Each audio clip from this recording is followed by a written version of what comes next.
So we have 2 episodes of Escha and Logy today, and I guess I could say better late than never, huh? I mean, episode 10 technically came out last week, but I mean, the subbers, I guess, were busy or whatever, but either way, I guess like I said in my last review, better late than never. Now, honestly, these 2 episodes were good in their own different ways. Episode 10...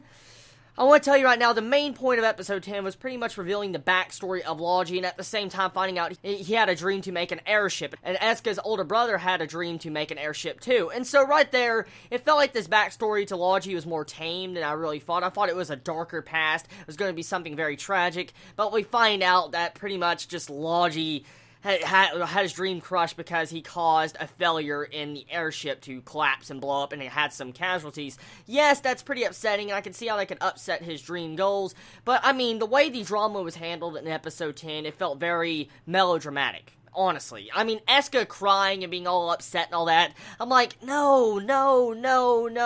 I don't know what it was, it just did not feel right. Especially for that scene, the way Escha was crying and all that, it just did not feel like the atmosphere and everything really suited that entire moment. And so I'm rather disappointed, honestly. I am really disappointed on finding out about Logy's past, because I thought it would have been something more badass. Honestly, it felt like something I've seen before out of any other anime, of finding out the reason why his dream was crushed, the reason why he ran away from Central, is because his dreams got crushed, and that he was a failure and didn't listen to no one else. That's exactly the main point of episode 10. At the same time, he rekindles his dreams, and he decides to go towards the floating, unexplored ruins. And so, now is the end of episode 10, which was a good episode in different ways. It has some problems, because I just did not like the way it was handled. Now, episode 11. This episode is where the real beef of the story is finally coming into the picture of this series, and it finally reveals the main things that I'm guessing this series is really going to focus on. From what we can see from this episode, it's clearly saying that this avatar, this girl that's princess in the sky, hopefully I don't butcher her name, Fluamel? I think that's her exact name. I probably just ruined her name, so I'm sorry if anyone's mad at that. But still, Fluamel pretty much was in the sky for this long time, for a very long time since the beginning when the fortress was on the ground, because she was doing like experimentations in alchemy to be able to have it to where she can make the land fertile. That's exactly what the main storyline is about now. Now we find out the reason why, she was up there was just to experiment and figure out a way to make the land more prosperous.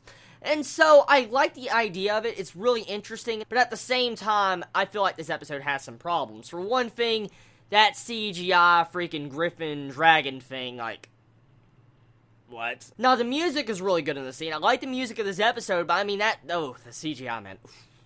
That's just ew. Ew. But I mean, I'm not going to judge this episode because of CGI, so I'm just going to drop that right there, but I'm just going to say ew.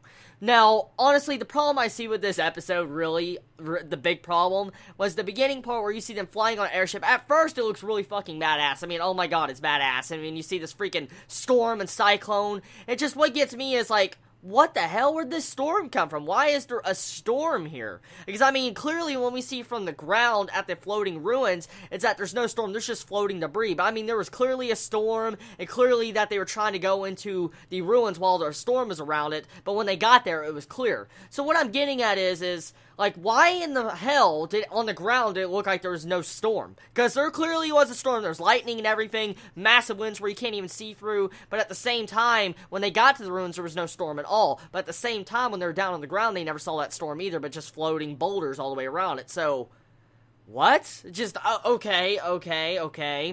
Now, I'm just gonna look past that, okay? So it is revealed the reason why Neo could hear a voice in her head is because she was at one time in her life almost about to become an avatar. And they really didn't go much into that. They just told us that pretty much she was about to become an avatar, and at the same time her sister saved her. So there needs to be more information on that, honestly, because that was just a terrible thing to say out there, like that's the reason why she can hear, Flumel in the floating ruins.